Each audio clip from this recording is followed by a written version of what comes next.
মাংস যতভাবেই রান্না করা হোক না কেন, এই কালো ভুনাটা হচ্ছে একদমই হিট একটা আইটেম।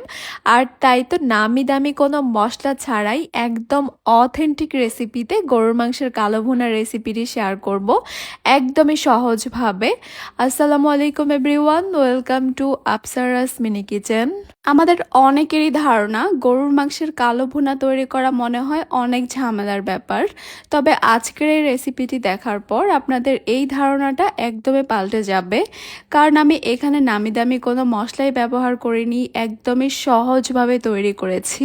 এক কথায় বলতে গেলে নর্মাল গরুর মাংস রান্না করার চেয়েও এই কালো ভুনাটা তৈরি করা আরো অনেক বেশি সহজ হয়ে যাবে আপনাদের কাছে। গরুর মাংসের কালো ভুনা করার জন্য আমি এখানে প্রায় 1 কেজি গরুর মাংস নিয়েছি আর মাংসগুলোকে একটু বড় করে কেটে নিয়েছি। আর কালো ভুনার মাংস কিন্তু এভাবেই কেটে নিতে হয়। সঙ্গে আমি একটা নলিও নিয়েছি।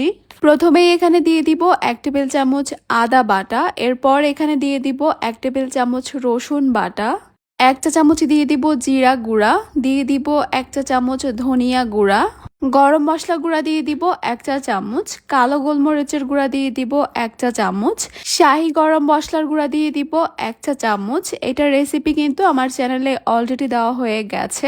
এরপর এখানে দিয়ে দিব 1 টেবিল চামচ লাল মরিচের গুঁড়া। আমি ঝালের পরিমাণটা একটু বাড়িয়ে দিয়েছি, আপনারা আপনাদের টেস্ট অনুযায়ী বাড়িয়ে কমিয়ে অ্যাডজাস্ট করে দিবেন। 1 চা চামচ দিয়ে দিব হলুদ গুঁড়া, লবণ দিয়ে দিয়েছি 1 চা চামচ, পরে লাগলে আমি আবারও অ্যাড করব। এরপর এখানে দিয়ে দিব পেঁয়াজ বেরেস্তা হাফ কাপ, পেঁয়াজ কুচি দিয়ে দিব 1 কাপের মতো।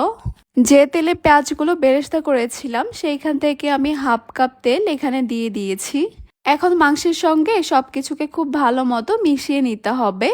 আর এই মিশিয়ে নেওয়ার কাজটা কিন্তু একটু সময় নিয়েই করতে হবে। মাংসের সঙ্গে তেল আর মশলাটা যত ভালোভাবে মিশবে এই কালো ভুনার টেস্টটাও কিন্তু ততই ভালো আসবে। তাই আমি একটু সময় নিয়ে এগুলোকে খুব ভালোভাবে মিশিয়ে নিয়েছি। ভালোভাবে মিশিয়ে নেওয়ার পর একটা ঢাকনা দিয়ে ঢেকে এগুলোকে 2 ঘন্টার জন্য রেস্টে রেখে দিতে হবে। আর এই রেস্টে রেখে দেওয়াটা কিন্তু খুবই জরুরি। যদি মনে করেন হাতে একদমই সময় নেই তাহলে বাদ দিতে পারেন, সঙ্গে সঙ্গে রান্না শুরু করে দিতে পারেন। আর যদি হাতে সময় থাকে অবশ্যই একটু রেস্টে রাখবেন, এতে করে মাংসগুলো খুবই সফট হবে আর মশলাগুলো খুবই দ্রুত মাংসের মধ্যে ঢুকবে।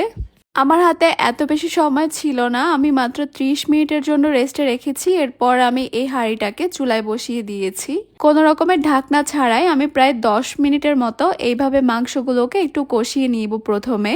এবার আমি এখানে দিয়ে দিব কিছু গোটা মশলা। আমি সবুজ এলাচ নিয়েছি প্রায় 10টার মতো, কালো এলাচ বা বড় এলাচ নিয়েছি 2 পিস, লবঙ্গ নিয়েছি 7 থেকে 8টার মতো, আর দিয়েছি এখানে 4 পিসের মতো দারুচিনি ছোট ছোট। 2টা তেজপাতা নিয়েছি, তেজপাতাগুলোকে আমি ছোট ছোট করে কেটে তারপর দিয়ে দিচ্ছি। আবারও প্রায় 2-3 মিনিটের মতো সবকিছুকে একসঙ্গে কষিয়ে নিব। এরপর একটা ঢাকনা দিয়ে ঢেকে দিব। চুলার হিটটাকে একদম লোতে রেখে এভাবে ঢাকনা দিয়ে ঢেকে আমি প্রায় 10 থেকে 15 মিনিটের মতো কষিয়ে নিব। প্রায় 15 মিনিটের মতো কষিয়ে নেওয়ার পর এখন দেখতে পাচ্ছেন এই মাংস থেকে কিন্তু বেশ অনেকটাই পানি উঠেছে।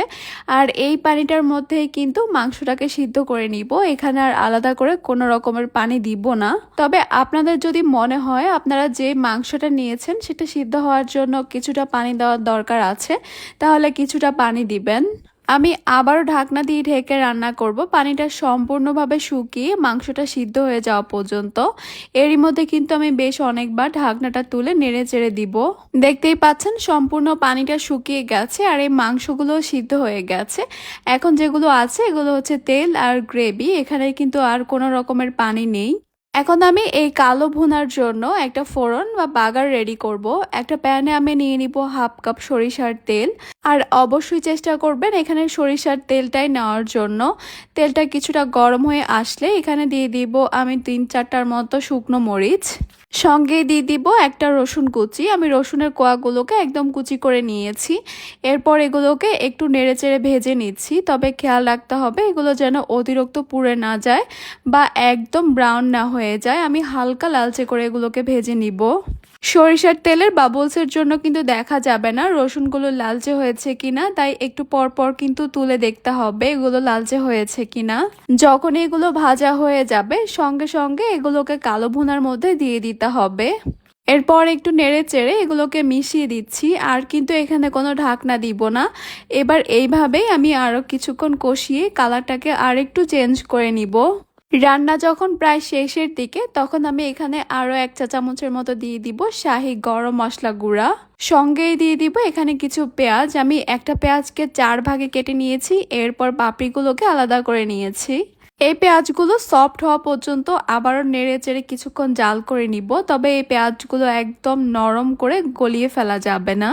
গরুর মাংসের কালো ভুনা রান্নাটা কিন্তু প্রায় শেষ, আমি চুলাটা বন্ধ করে দিয়েছি। এবার শুধু পরিবেশনের পালা।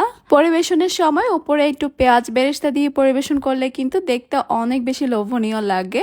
এতক্ষণ তো গরুর মাংসের কালো ভুনার উপরের লুকটাই দেখেছেন, এখন একটু ভিতরের লুকটাও আপনাদেরকে দেখিয়ে দিচ্ছি।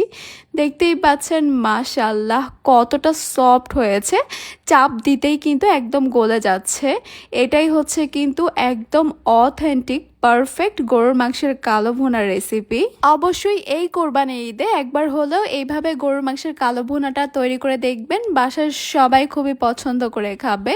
আশা করছি আমার আজকের রেসিপি আপনাদের কাছে খুবই ভালো লেগেছে আর সহজে লেগেছে। তাহলে আজকে এই পর্যন্তই। সবাই অনেক বেশি ভালো থাকবেন, সুস্থ থাকবেন, সবাই সবার জন্য দোয়া করবেন। আল্লাহ হাফেজ।